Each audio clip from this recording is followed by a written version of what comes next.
এটা অত্যন্ত গুৰুত্বপূৰ্ণ খবৰ দিব বিচাৰিছো পঞ্চায়ত নিৰ্বাচনক লৈ ৰাজ্য চৰকাৰ কেবিনেটত 5টাকৈ ডাঙৰ সিদ্ধান্ত গ্ৰহণ কৰা হৈছে এইবাৰ সকলো নীতি নিয়ম পূৰ্বতকৈ সালসলনি কৰা হৈছে পঞ্চায়ত নিৰ্বাচনৰ ক্ষেত্ৰত আৰু পঞ্চায়ত নিৰ্বাচনত এইবাৰ নতুন পদ্ধতি ব্যৱহাৰ কৰা হ'ব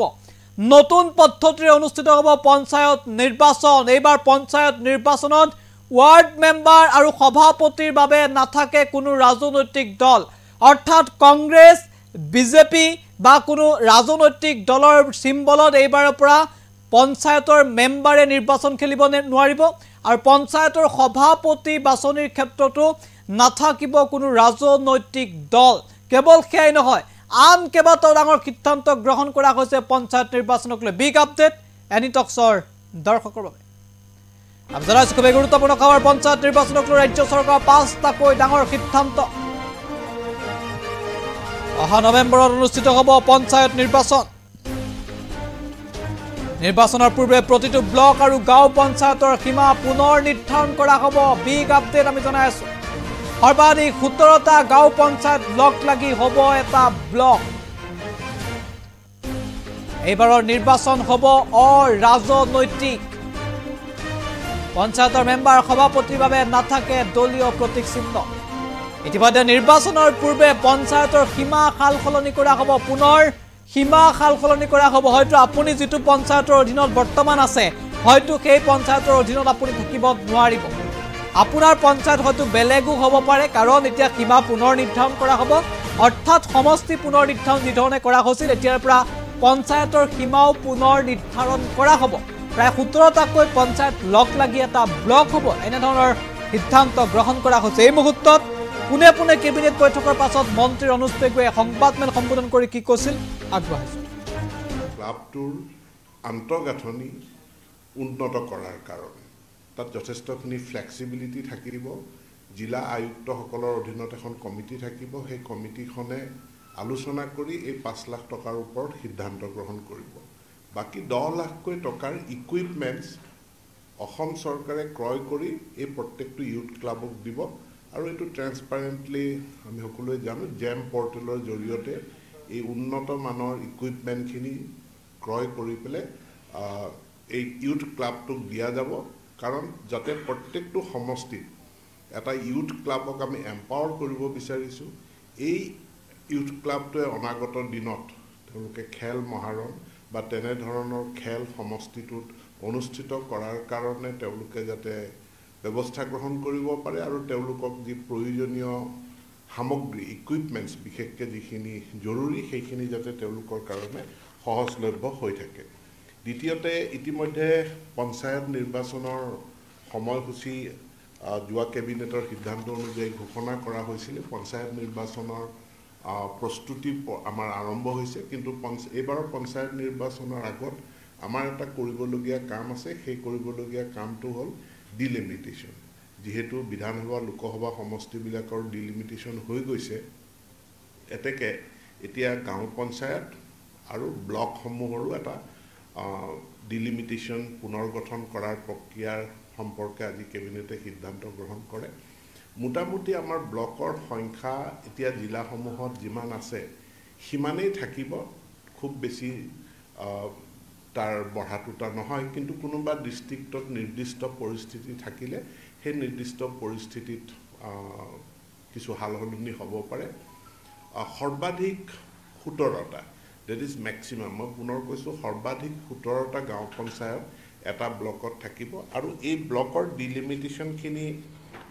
আমি অহা 30 আগষ্টৰ ভিতৰত এখিনি সম্পূৰ্ণ কৰাৰ কাৰণে চৰকাৰে সিদ্ধান্ত গ্ৰহণ কৰিছে আৰু যেটো আমাৰ জিপি এপি আৰু মানে আঞ্চলিক পঞ্চায়ত আৰু জিলা পৰিষদৰ কনস্টিটুৱেন্সি একোটাকৈ বিধানসভা সমষ্টিত 4টাকৈ জিলা পৰিষদৰ সমষ্টি থাকিব এই গোটেই কামখিনি 30 আগষ্টৰ ভিতৰত আৰু block organisation GP delimitation to আগত হ'ব জিপি ডিলিমিটেশনৰ পাছত ব্লকৰ ডিলিমিটেশন হ'ব তো গতিকে জিপি ডিলিমিটেশন to আমি 30 আগষ্টৰ ভিতৰত আৰু ব্লকৰ ডিলিমিটেশন to 15 সেপ্টেম্বৰৰ ভিতৰত এটো সম্পূৰ্ণ কৰাৰ কাৰণে সিদ্ধান্ত লোৱা হৈছে ইয়াৰ পাছত আমাৰ এটা গুৰুত্বপূৰ্ণ বিষয় আছে। আজি কিছুদিন আগত নিৰ্বাচনৰ আগতে আমাৰ বহু সংখ্যক ব্যৱসায়ীলৈ GSTৰ নটিচ গৈছিল আৰু এই নটিচখনক লৈ পেলাই আমাৰ বহুত ব্যৱসায়ী বিশেষকৈ ক্ষুদ্ৰ ব্যৱসায়ীসকল তেওঁলোকৰ মনত কিছুমান শংকা তেওঁলোকে প্ৰকাশ কৰিছে আৰু তেওঁলোকে প্ৰকাশ কৰা এই শংকাৰ পৰিপ্ৰেক্ষিতত আজি কেবিনেটে সিদ্ধান্ত গ্ৰহণ কৰে যে আমাৰ তিনিচুকীয়া, শিৱসাগৰ, যোৰহাট, গুৱাহাটী, তেজপুৰ আৰু শিলচৰ এই 6টা স্থানত 2জন কেবিনেট মন্ত্ৰী অজন্তা নেওগ ডাঙৰীয়ানী আৰু শ্ৰী অশোক সিংঘাল ডাঙৰীয়া তেওঁলোকে এই 6খন চহৰলৈ যাব আৰু ব্যৱসায়ীসকলৰ লগত GSTৰ ওপৰত কনচাল্টেশ্যন কৰিব। তেওঁলোকৰ শংকা আশংকাখিনি বুজি ল'ব আৰু বুজি লোৱাৰ পাছত তেওঁলোকে কেবিনেটত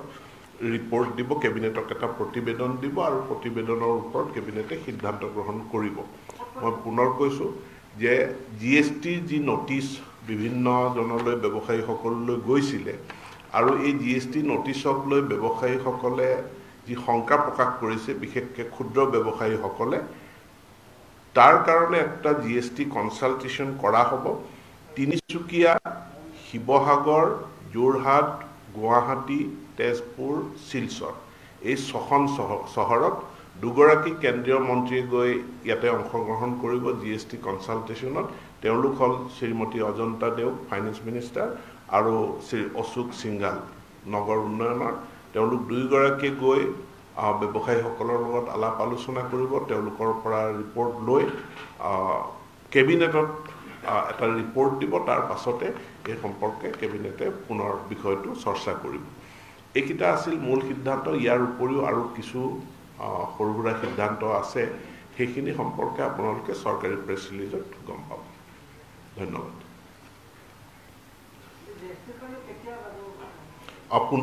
15 দিন ঠিক কৰা হৈছে। 15 দিনৰ ভিতৰত অৰ্থাৎ অহা 15 দিনৰ ভিতৰত এই 6খন চহৰত গৈ GST কনচাল্টেশ্যন কৰি